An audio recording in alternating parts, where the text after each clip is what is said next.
ایک مرتبہ مدینہ طیبہ میں قحط سالی آ گئی تو حضور اکرم صلی اللہ علیہ وآلہ وسلم کی دعا سے اللہ نے بارش نازل فرمائی۔ تو اس موقع پر کسی نے حضرت ابو طالب کا ایک شعر پڑھا جس کا ترجمہ یہ ہے کہ وہ روشن چہرے والے جن کے روئے مبارک کا واسطہ دے کر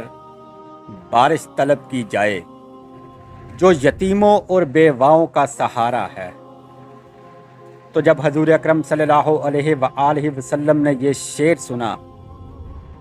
تو کہا کہ یہ تو میرے چچا حضرت ابو طالب کا شعر ہے، اگر وہ آج زندہ ہوتے تو کتنا خوش ہوتے۔ اسی طرح حضور اکرم صلی اللہ علیہ وآلہ وسلم کا جب وصال کا وقت آیا تو آپ کی بیٹی سیدہ کائنات زہرا سلام اللہ علیہا نے بھی یہ شعر پڑھا تو حضور نے آنکھیں کھولی اور کہا، بیٹا یہ شعر تو میرے چچا حضرت ابو طالب کا شعر ہے۔ تو حضرت ابو طالب کے یہ جو حضور کی تعریف میں اشعار ہیں، یہ ان کے جذبہ ایمان، جوش عقیدت،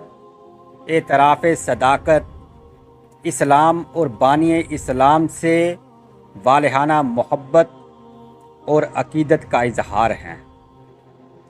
انہوں نے اپنے اشعار میں حضور کی بھی تعریف کی، حضور کو نبی بھی تسلیم کیا، اللہ تعالیٰ کو وحدہ لا شریک بھی مانا اور اسلام کے غلبے کی پیشین گوئی بھی کی۔ تو مجھے بتاؤ اس سے بڑھ کر اور ایمان کیا ہو سکتا ہے کہ اتنی محبت کہ آپ نے جب کوئی چیز کھانی ہوتی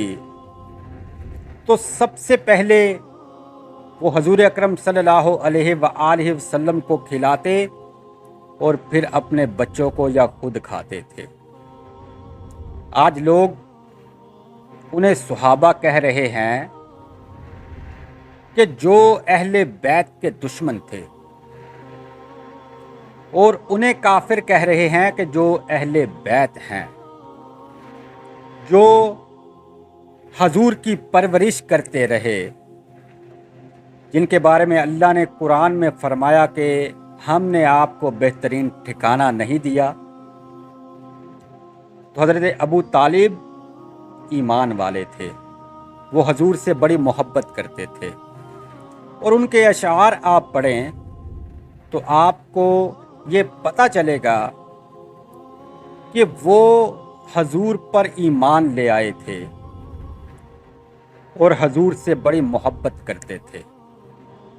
تو دعا کیجئے کہ اللہ پاک